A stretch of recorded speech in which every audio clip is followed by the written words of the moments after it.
now heads up.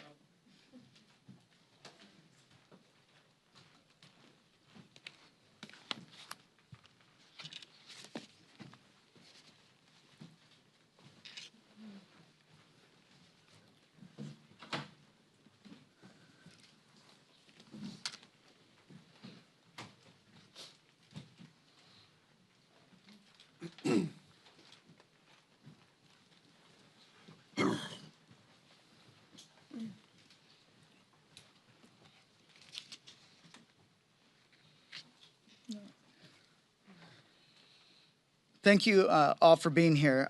First, let me just thank my colleagues that have joined me and those that have actually also were part of our delegation to conduct oversight this past weekend. We are here not just as Californians, but as Americans who are concerned with the direction of our country. Let me say this, we have laws.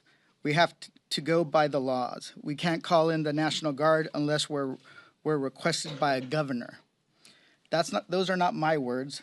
Those are the words of Donald Trump in 2020. Today, he's doing exactly the opposite. He's deploying National Guard troops and now mobilizing 700 active duty Marines into Los Angeles without the consent of the governor or the request of the governor and local law enforcement. The chaos is the bait, and the switch is a constitutional crisis and power grab. Trump created this political distraction to divide us and keep our focus away from his policies that are wreaking havoc on our economy and hurting working families. He's not keeping us safe. He's not restoring order. He's ratcheting up the tension, wishing for it to reach a boiling point. And we all knew that this day would come. It was just a matter of time. And this isn't leadership. It's a deliberate attempt by Trump to incite unrest, test the limits of executive power, and distract from the lawlessness of his administration. Some say the protests are too chaotic, but as we have heard time and again from the governor and our local officials, state and local law enforcement can handle it. But let me be clear, anyone who acts violently, attacks a law enforcement officer, or anyone should be held accountable, full stop. What's happening in Los Angeles is that most people are peacefully exercising their rights, like my friend and union leader David Huerta, who was tased, injured, and arrested. And let's not forget, Donald Trump is the same man who incited the January 6th insurrection that led to the death of 5 Capitol Police officers. So we are at a dangerous inflection point in our country. In a democracy, civil disobedience isn't met with military force. But that's exactly what Trump is doing. He's inciting a situation that could get worse if people do not bring down the tension. And the way he can bring down the tension is by withdrawing the National Guard and the U.S. military. We know that these are unprecedented times, but when everybody believed, everybody knew, individuals that I've spoke to that were in the Department of Defense said that this was the day that they were all dreading, then we have a bigger problem. And if it can happen in Los Angeles, it can happen in any state in the union. With that, I'm going to pass it on to the next speaker, somebody who went to visit the detention facility, but also was a 911 dispatcher in Los Angeles during the 1992 riots. And she can also help kind of give you a taste of what it was really like when something is out of control. With that, Norma Torres from Pomona, California. Thank you, Jimmy, and good morning, everyone. Since Friday, ICE has indiscriminately been conducting violent raids in California and illegally detaining people without warrants. As reports came out of the Roybal Federal Building, my colleagues, Representative Jimmy Gomez, Lou Correa, Luz Rivas, and I were illegally denied entry to inspect conditions and to receive a briefing as to the violent encounter that had occurred the night before. The conditions that we have been told that these migrants are being held under are nothing more than inhumane.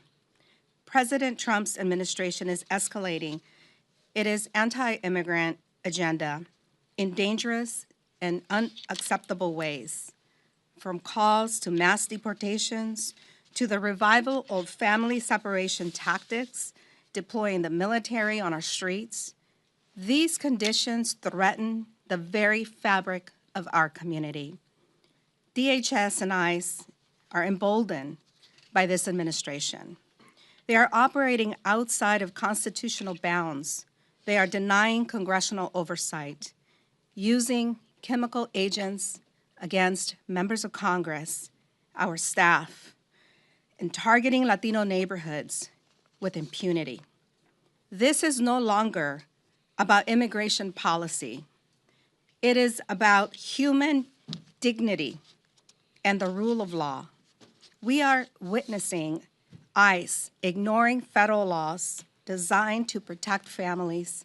We are also seeing people going missing, families being torn apart, and even American citizens being wrongfully detained, caught up in the racial profiling. I demand accountability from DHS and Trump's political appointees for their blatant violations and obstruction of Congress. And I do not condone violence either. And I believe that our local elected officials and the local law enforcement agencies are more than capable of holding down the line and bringing back peace. Bringing the National Guard and the Marines only escalates tensions, turning our neighborhoods into battlegrounds and militarizing our streets is not the answer. It's not the answer for California, and it's not the answer for any other state or municipality across the country. As a former 911 dispatcher, I have served this city for 17 and a half years. I have heard some of the worst things unfold in my ears. And yes, I worked through the civil unrest, and also I have worked through when the courts finally gave a result on whether the officers were guilty or not of the Rodney King beating. Those were violent times in the city of Los Angeles. During that time, the city of Los Angeles did request the National Guard. The National Guard did go to Los Angeles. They were standing in corners without weapons, in uniform, trying to show support for the community, show stability, and bring and calm down the situation. That is what we need. We don't need agents unresponsive to federal law and unresponsive to any of the local calls in our communities to be in our community creating this chaos that they have started. Thank you. Next, I would like to introduce a senior member of the California delegation, Mike Thompson. Thank you. It's an honor for me to join with my colleagues from the Los Angeles area and throughout the state in opposition to what's going on. And it's important to note, as has been said already, the city of Los Angeles has not asked for the National Guard, and the governor of the state of California has not asked for the National Guard.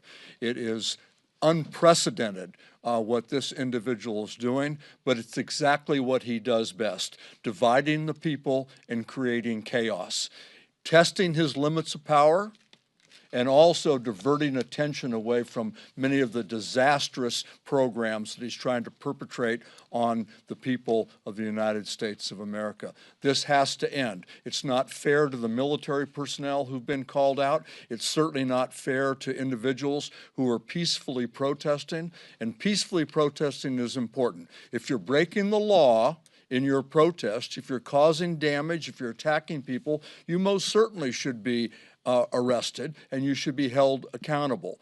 But the protesters are there. They're protesting peacefully. It is a constitutional right to do this, and this individual in the White House needs to get the National Guard out of there. All they are doing is escalating this situation. With that, I would like to introduce Judy Chu from San Gabriel Valley. I'm Congressmember Judy Chu from the Pasadena area of Los Angeles County. On Saturday, I got a call from advocates sick with worry about the fate of those arrested in the massive LA raids Friday. Family members and lawyers could not contact them. They did not know whether the detainees had food or medicine. Eyewitnesses had seen multiple vans taking detained immigrants from the Metropolitan Detention Center to the Adelanto Detention Center. They asked us, the members of Congress, to investigate, as is our right to do. So on Sunday morning, Congress members Gil Cisneros, Derek Tran, and I went to Adelanto to conduct our congressional oversight and ensure that these detainees were receiving due process. But as we pulled up to the front and were about to enter, ICE actually closed the chain link fences right in front of our eyes, locked the gates with chains, refusing to let us in. The law says that members of Congress can conduct oversight in any facility with detainees controlled by the Department of Homeland Security. But it is obvious that ICE and GEO, the private prison company of Adelanto, believe that they are above the law, and it is obvious that they have this attitude because Trump believes he is above the law. It is outrageous. What is happening in Los Angeles is a manufactured crisis by Trump, all done while flaunting the law. He is the one that conducted these massive raids without warrants, without names on these warrants. The protests were inevitable. And now, because the protests are happening, Trump sent in the National Guard without the governor's approval. On top of that, he's sending in the Marines and threatening to arrest a sitting governor. This is unprecedented, dangerous, and authoritarian. The presence of the National Guard and the Marines is meant to sow chaos. It escalates violence, not de-escalate. But de-escalation is what we need, and our local law enforcement is more than capable of doing that. So we are here because we stand with our constituents and immigrant communities across this country. We stand with them to protest peacefully in the streets, as many of them have done. We must put an end to Donald Trump's inhumane attacks on immigrant communities and on our Constitution. Next, I would like to introduce Jimmy Panetta. He is a veteran, and he's also from Northern California. Jimmy. Thank you, Representative Gomez, for sharing the stage with your Northern California brethren. And I want to thank all of my Southern California and California members who are here today. Look, let me simplify it. This is about retribution, it's about provocation, and it's about distraction. It's about retribution because Donald Trump does not like California. He does not like our policies. He does not like our politics. But you know what? That's okay, because clearly, based on the election, California does not like the personality, the narcissistic personality of Donald Trump, and we clearly do not like his policies. This is about provocation. It was Donald Trump who sent in the military to a peaceful protest. It was about Donald Trump who sent in the military to basically stir things up and give him the image and give him the fight and give him the pictures that he wants. And this is about covering up. This is about distraction. It's about distracting from his failed domestic policies. It's about distracting from his failed foreign policies. And it's about distracting from a pathetic row between the President of the United States and the richest man in the world. When it comes to Californians, we will continue to protest, and we will continue to do it in a peaceful way. And those who don't are going to pay the consequences. Because when it comes to Californians, we support immigrants, And yes, we support the Constitution. So we will stand with the protesters who do it in a peaceful way and continue to push back on this administration. And we will stand shoulder to shoulder, as you see up here today, because we are willing to go toe-to-toe with the President of the United States. Thank you. Now I would like to introduce Speaker Emerita to say a few words. Thank you, Congressman Gomez, for putting this letter together and bringing us together this morning. I listened in traffic. Mind you, for what they had planned for the weekend, they had blocked off a whole lane of traffic. So it took what takes 8 minutes, took a half an hour to get here. Happy birthday to you, too. But in any event, thank you. And I could hear by my staff's phone what others have said, and I associate myself with their remarks. Here's the thing. The president has said he can't send in the guard without the governor's agreement, permission. The president has said, I don't know if I have to obey the Constitution. I hope the president would read Article 10 of the Constitution, and I urge all of you to do that as well, because Section 12046 of Article 10 says that the National Guard cannot be called up by the president without the consent of the governor. So that is the basis under which he's proceeding. That is the basis on which the governor of California is suing. Really, I think it's really important for people to know how this came to be. Raids that they were holding, situations where if your case is not settled, if you're still out there and haven't had a resolution of your status, you have to, by law, report in on a regular basis. You are obeying the law, and now they are deporting people for obeying the law. So, as others have said, it's a distraction. It's really stupid, because we understand that we are a nation of immigrants. We want people to have a facilitation of their status. We do not want any violent protest, and that would be addressed for those who are acting violently. I do want to say two more things. One is, and I say this as a former party chair, when there is a large gathering of people, the anarchists see it as an opportunity and they move in. So always have to be careful whether you see a burned car, a broken window, or whatever it is. It may be the exuberance of the moment, but it may be the anarchist setting in. I heard one of the former police chiefs of Los Angeles speak about this on Sunday. Secondly, and you know this to be true, and I haven't seen it really reflected so much in the press, in a bipartisan way, on January 6th, with violence against the Constitution, against the Congress, and against the United States Capitol, we begged the President of the United States to send in the National Guard. He would not do it. Not only would he not do it, when law enforcement people were being harmed, some later died, he would not send it in when an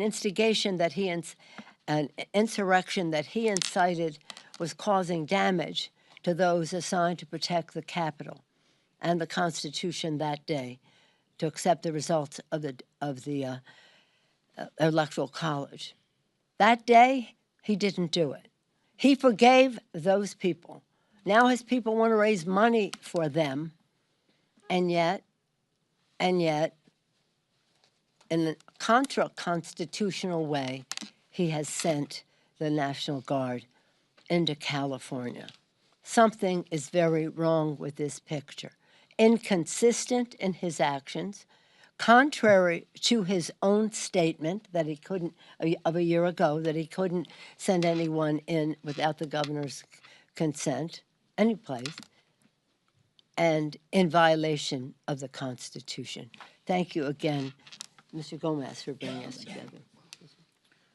Thank you, Speaker Emerita. Now, I'd like to introduce Nanette Barragan. Thank you. I'm Congressmember Nanette Barragan. I represent California's 44th District. I represent Paramount, California. Where on Saturday morning, the protest started.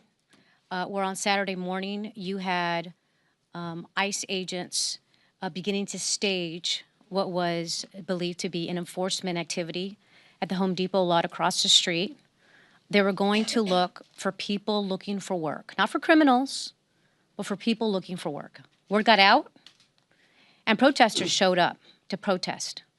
Now, it started peacefully, and we saw the agents, the federal agents, the ICE agents, use tear gas, use pellets, and that, of course, inflamed the situation even more. I talked to the Sheriff's Department, who said they got a call around 10 a.m. They had no notice. They had no heads up. So they had to mobilize other officers before they could even respond.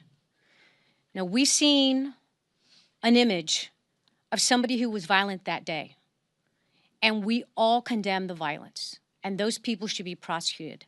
We do not support that. But the peaceful protesters that were there, they were tear gassed, they had the pellets shot at them. That's not right, and that's not what this country is about.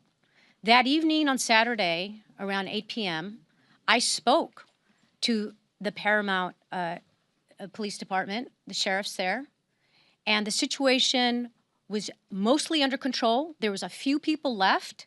They had gotten the ICE agents out and they had left the situation. What occurred was across the way in Compton, across from the bridge there, people started to show out.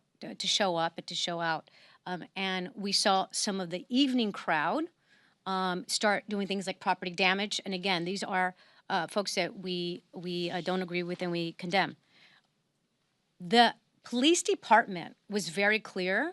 We don't need help. We have this under control. And the sheriffs in Paramount got it under control. Overnight in Los Angeles, the LAPD got it under control as well and cleared out the situation. And then all of a sudden, the National Guard showed up. So we know this is intended to create chaos, to escalate the tensions, and those tensions have now risen. But we also saw yesterday peaceful protests and what that means. You don't see those images on the television because, as a reporter told me yesterday on television, nobody wants to cover a plane that lands safely. They want to cover the images of the violence, which is a small portion of downtown Los Angeles. So I just continue to reiterate that. Listen to the words of this administration. They're using words like insurrection. They're using words like invasion, because I believe this is their way to lay down the groundwork to try to have martial law and invoke the Insurrection Act. And I think that's a concern. And remember, this is an order not just for California, but for this entire country, and they can send people anywhere. And that is dangerous, it's wrong, and we'll continue to stand up and oppose it. Thank you. Next, Representative Mike Levin. Thank you, Jimmy. Good morning, everybody. For the past 6.5 years, I've had the great honor to represent our Marines and sailors on Camp Pendleton.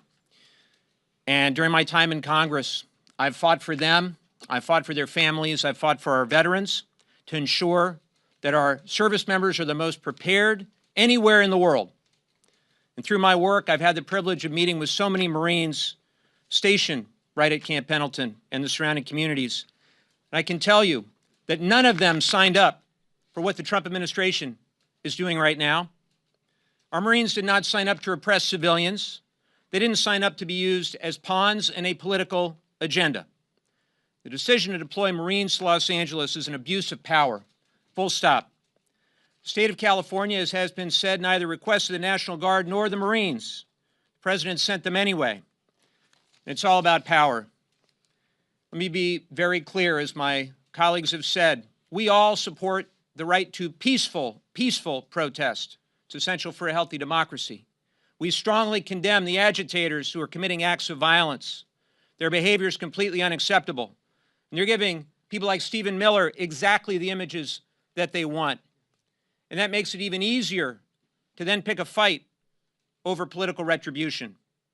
But by sending the Marines to Los Angeles, the president is fanning the flames of a very delicate situation.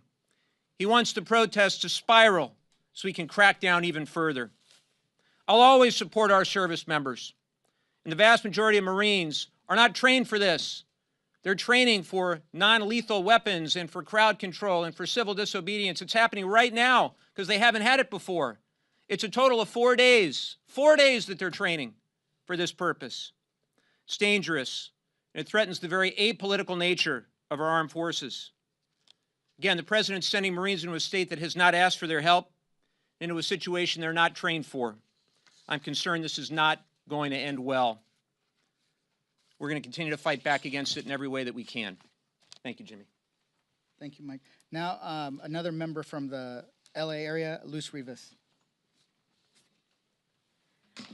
Thank you, Congressman Gomez and my California colleagues. What Congressman Gomez, Torres, Correa, and I saw on Saturday and experienced while we visited the detention center in downtown Los Angeles was a stain on the values and on our country. Our communities are living in fear, and what they experienced this weekend was a crisis manufactured by Trump. It was unfortunate to watch what was happening. We were not let in. We were not allowed to fulfill our duty as Congress members to conduct oversight visits. And we met many families there that were, and attorneys of the detainees attempting to go in. And the way it was handled, even spraying some chemical agent at us, was horrible. Knowing that there were members of Congress outside of that detention center and they're willing to do that, imagine what they're willing to do to Americans. The protests that are happening in Los Angeles, like my colleagues have mentioned, we all condemn violence. We all condemn violence, but Los Angeles, I was born and raised in the city of Los Angeles. I still live in the city of Los Angeles. I have seen many, protests and unrest throughout my life.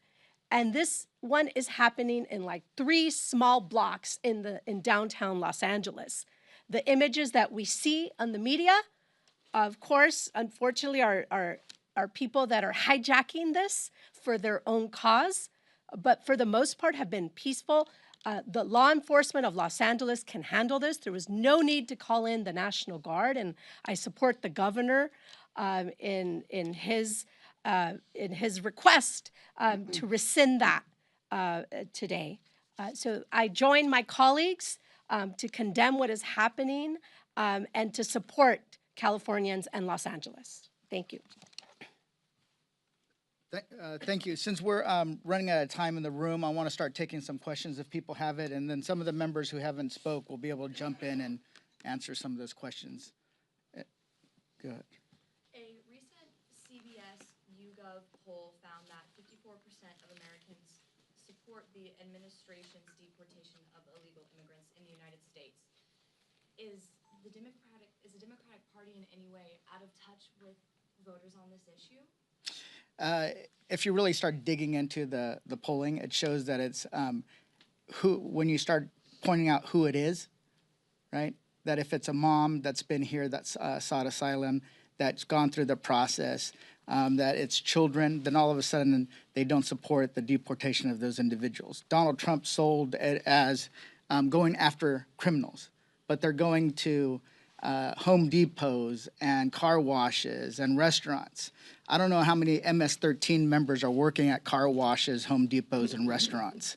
So, and that's why you see the backlash of like the individual who was detained that was a restaurant worker in a red state, in a red city, and then all of a sudden her community came forward to help advocate for her. So I think that the Democrats understand that it's not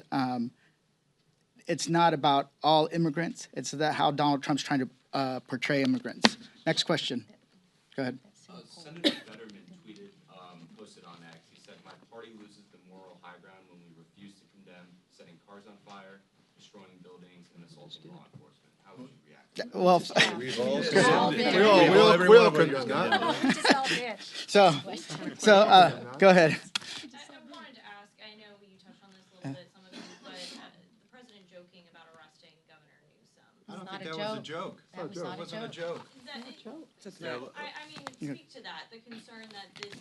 I would say I'm against arresting any of the most prominent elected officials in this country. But if you're going to elect a prominent elected official, start with the one with 34 felony convictions. Let's also be clear, then the Come here. borders are said that he wasn't gonna do it. Because obviously, if they did arrest Gavin Newsom, then it would change the narrative. And then it would be about the illegal arrest of a sitting governor who was elected by the majority of voters in the state of California, and not about a felon who is in the White House who is manufacturing chaos to distract from the fact that he is cutting hundreds of billions of dollars in needed programs that will kill people. This is about if it bleeds, it leads. So he has created and manufactured violence so that he can have a show on the television.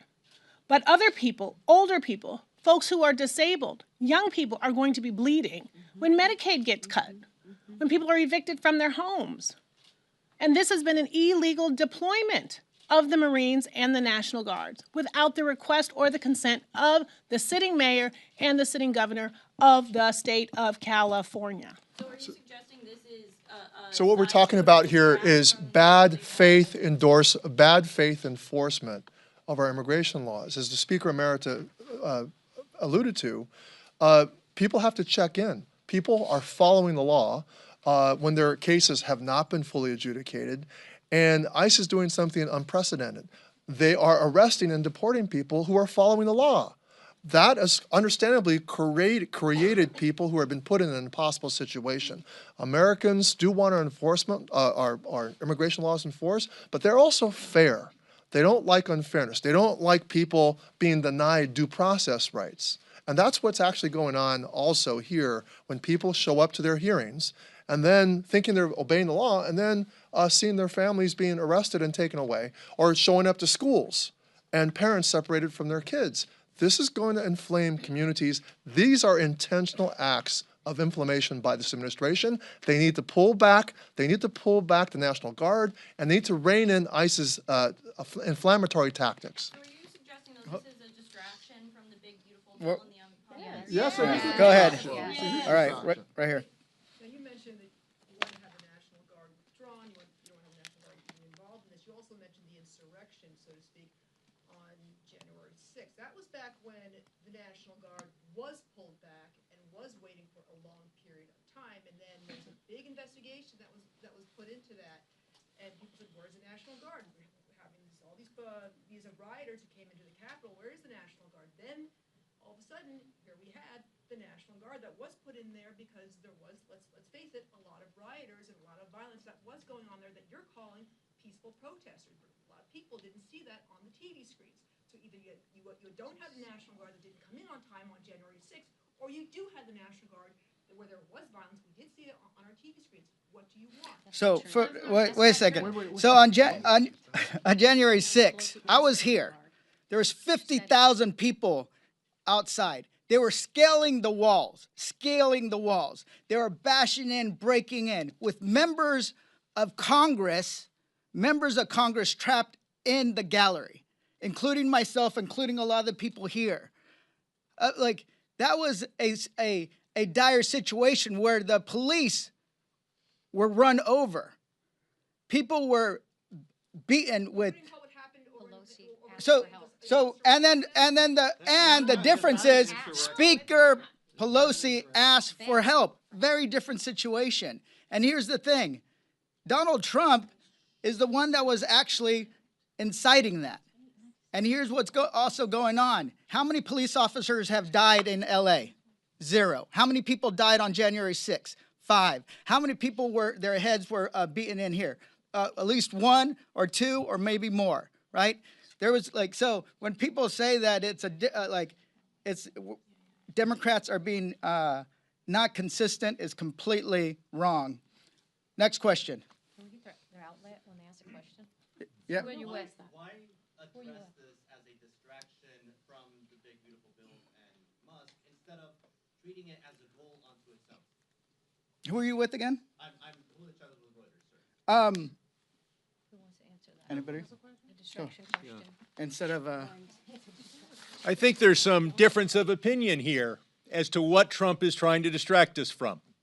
But it's clear that that's what he's doing, and he can create so much inflammation in Los Angeles and then say, oh, well, now there's a riot that I've created. I think what he's trying to distract us from is the most embarrassing big bromance blowout in history, but more importantly, the biggest amount of corruption since the privatization of the Soviet Union. The $400 million plane, the $300 million from Chinese interests into Trump coin, and the $2 billion from Abu Dhabi into his Trump stablecoin. That we shouldn't be having this press conference here. We should be having charts showing you the levels of corruption that we've seen in the Trump administration. But Trump thinks he can win by tearing down the city of Los Angeles. next question. Hi, I'm with Notice. So right now, we've seen that the Trump administration is kind of doing this thing of going after Democratic elected officials. So the charges against Congresswoman McIver, the arrest against the Newark mayor, and now we have that threat against Governor Newsom. So is there any concerns now that that's going to be kind of become the new normal? And again, if there's any concern that any one of your Democratic colleagues, both here in Congress and just anybody in the party, any official, could be next. Yeah. Waters take this? Oh, yeah, they're most likely to go after you next. So you want to? Are you concerned? A couple of things here. I got a lot of calls about the arrest of David Huerta, who's one of our organized labor leaders at SEIU. And so this started on Saturday. It was mentioned here several times that they were in South LA. They were in my district. They were in our district. They were in Paramount. They were in Lenox, and they were in California. And they were roughing up. They were basically raiding. They were doing anything that they could to get the numbers that the president wants to prove what he said he was going to do when he was campaigning. He was going to get millions deported. And so you all know, how many know that Los Angeles is a sanctuary city? First, do you know that? How many of you know and understand that those people who are on the ground, who are seeing what is going on, should be paid attention to? I don't like the idea that the minute the president says there's violence, the press kind of responds to that. I was on the ground. I went on the ground on Sunday. I went to downtown detention center to try and get in. They slammed the door in my face. There were few people outside. They were not protesting. But guess who really had the attention?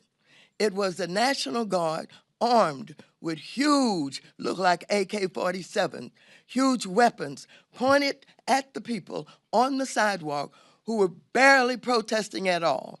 And so the first thing you got to get it in your heads is you cannot believe what the president is telling you. You've got to understand that he's a liar, that he cannot be trusted, that he wants to get the numbers. He wants to show MAGA crowd that he's in fact getting the numbers he promised he was going to get to deport people out of the country. Now, if you're not careful in the way that you analyze this and you see this, you're going to not understand when martial law is called. You know what is about to happen? I'll tell you what is about to happen. The National Guard is the first call out. The Marines, the second call out. Doesn't that cause you to wonder, why are we getting all of these armed forces out when the protests and even those who were out of step with what we are advocating, peaceful protest, did not create any violence? Nobody was shot, nobody was killed. Get it in your head. And so when martial law is called, what are you going to say? I missed the point. Don't miss the point, you all. Don't think that somehow, because they called out the National Guard, there was violence. There was no violence. I was on the street. I know. And I went from downtown detention back out into the community, talking to people what happened in Paramount, what happened in Compton, what happened in Inglewood. So, first of all, get it straight. And don't just rely on what you're being told or the few incidents that you saw. He's provoking. He's trying to make sure that he gets people angry. People are worried about separation of families, children from their mothers and their fathers, etc. And of course, we always have to be careful that they're not agent provocateurs that we've learned about historically that's in the middle of all of this, trying to make sure that they create violence. We are not creating violence. We don't have any outpouring of violence. We are saying we want peaceful protest. The Constitution guarantees that. Stop this lying president from what he's doing and getting into your heads and get it straight. So adding on to it, the arresting of a member of Congress, threatening to arrest an individual is all part of a pattern of a president that is outside the bounds of the law. You know, when it comes to the elected officials, when it comes to attacking the courts, trying to impeach judges, ignoring court orders, sending in the military, nationalizing or federalizing the National Guard, that is the dark path that we are talking about.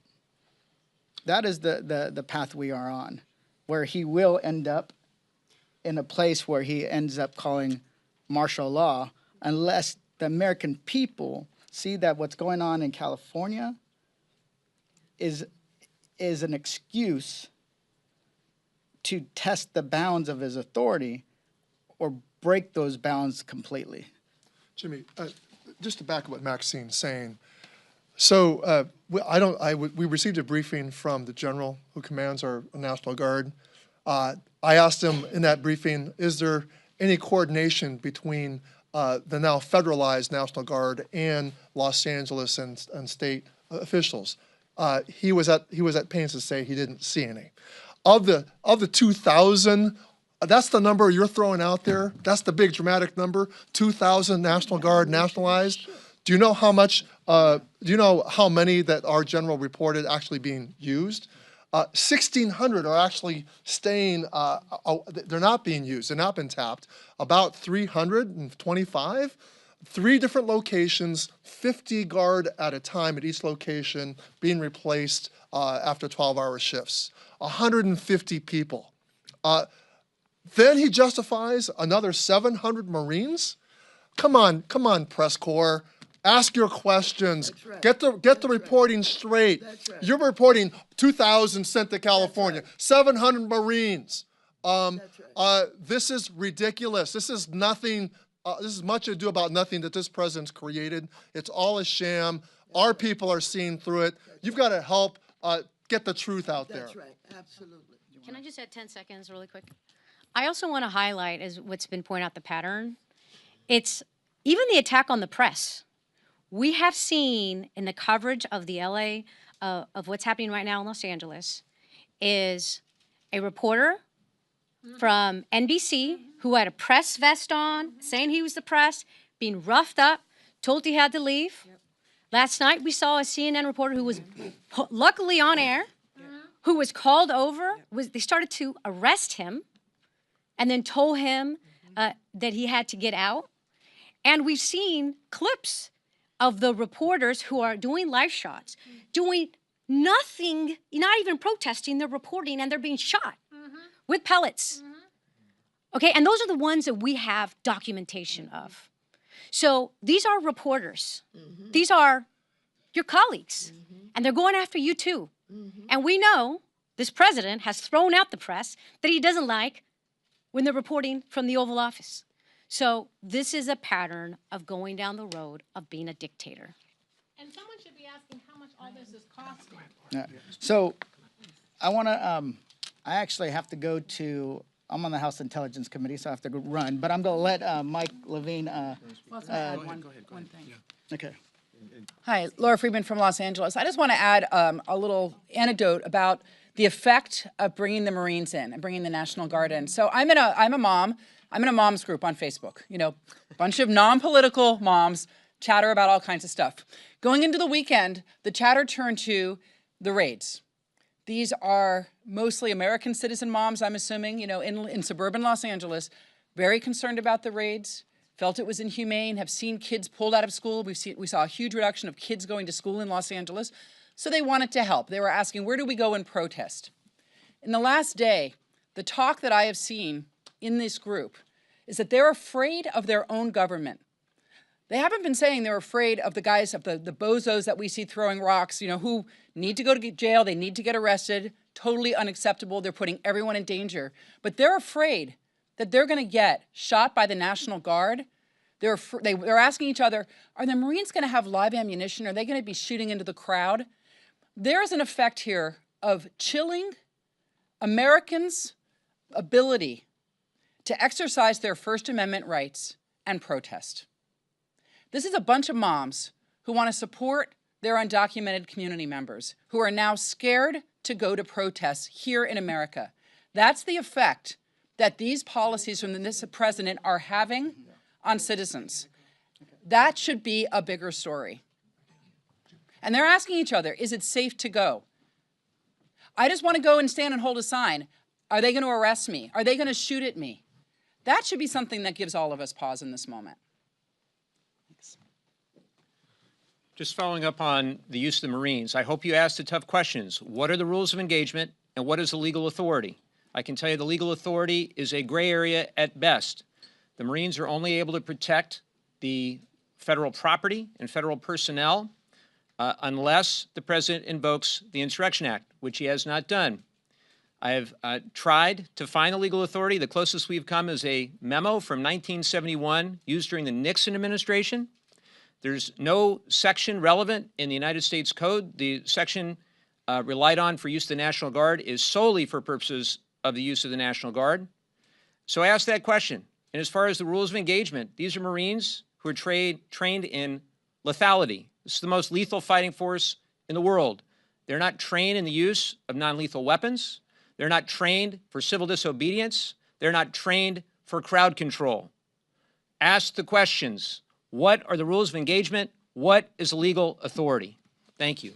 All right. Thank you. Some of these members will stay behind and answer some questions. Thank you.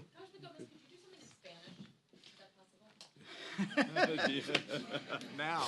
Thank you. Can you just talk to us in Spanish just about the possibility of President Trump enacting the insurrectionist law and the consequences? Okay. Quiero decir que nuestra comunidad en Los Ángeles, en California, en los Estados Unidos, tenemos muchas preocupaciones que este presidente va a hacer algo que no va a cambiar nuestro país para siempre. Y yo creo que si va a usar el Insurrection Act, eso va a hacer mucho daño a nuestra comunidad, pero va a hacer mucho daño a nuestro país, a nuestra democracia, va a hacer mucho daño a nuestro gobierno, porque gente va a creer que este país ya no es un democracia, es un país que es de una persona, y eso es Donald Trump. Y esa persona ya no está obligado a seguir la ley. So, nosotros tenemos estamos preocupados con esto, pero vamos a luchar cada día que nuestra comunidad, para el país, sabe qué está pasando. Gracias. Thank you. All right. Good. Sounds good.